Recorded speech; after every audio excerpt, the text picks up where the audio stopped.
High viewers அஸ்ஸலாமு அலைக்கும். பேட்டர்ன்ஸ்லாம் 30ல இருந்து 42 வரையும் அவைலபிள் இருக்கு. சில கஸ்டமர்ஸ்லாம் என்கிட்ட 44 வரையும் வேணுக்கா அப்படின்னு சொல்லி ரிக்வஸ்ட் பண்ணி கேட்டதுனால 44 சைஸ் வரையிலும் போட்டிருக்கோம். வேணுங்கிறவங்க இன்ஸ்டாகிராம் ஐடி மூலியமாவும் கான்டாக்ட் பண்ணி பர்ச்சேஸ் பண்ணிக்கலாம். யூடியூப் சேனல் மூலியமாவும் கான்டாக்ட் பண்ணி பர்ச்சேஸ் பண்ணிக்கலாம். என் சேனல் இப்பதான் ஃபர்ஸ்ட் டைம் பாக்குறீங்கன்னா மறக்காம சப்ஸ்கிரைப் பண்ணிடுங்க, லைக் போட்டுடுங்க, பக்கத்துல இருக்கிற பெல் பட்டன் அழுத்திட்டீங்கன்னா இதே மாதிரி நான் போடுற வீடியோ உடனுக்குடன் உங்களுக்கு வந்து சேரும். நீங்க பார்த்து தெரிஞ்சுக்கலாம். ஃபேமிலி அண்ட் ஃப்ரெண்ட்ஸுக்கு ஷேர் பண்ணி விடுங்க. அப்பதான் தெரியாதவங்களுக்கு தெரிய வரும். இந்த பேட்டர்ன்ஸ் எல்லாம் சேல்ஸ் ஆயிட்டு இருக்கு.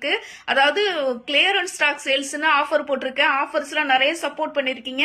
இந்த பேக்கிங் எல்லாமே டெலிவரி ஆக போகுது. டிஸ்பேச்சுக்கு வச்சிருக்கோம். நாளைக்கு டெலிவரி பண்ணிடுவோம். சோ இது வந்து அதர் ஸ்டேட் வரையிலும் போயிருக்கு. இந்த பேட்டர்ன்ஸ் எல்லாம் வந்து ஆர்டர் பண்ணிருக்காங்க. அதர் ஸ்டேட் வரையிலும் போயிட்டு இருக்கு. வேணுங்கிறவங்க நீங்களும் உங்களுக்கு வேணுங்கிற சைஸை சொல்லி புக் பண்ணிக்கலாம். ஸ்கிரீன்ல தெரியுற நம்பருக்கு வாட்ஸ்அப்ல கான்டாக்ட் பண்ணீங்கன்னா நீங்க புக் பண்ணிக்கலாம். உங்களுக்கு வேணுங்கிறது கிளியரன்ஸ் ஸ்டாக் சேல்ஸ்ல ரொம்ப ஆஃபரா போட்டிருக்கேன். இந்த ஆஃபரை மிஸ் பண்ணாம மறக்காம வாங்கிங்க. Okay, thank you.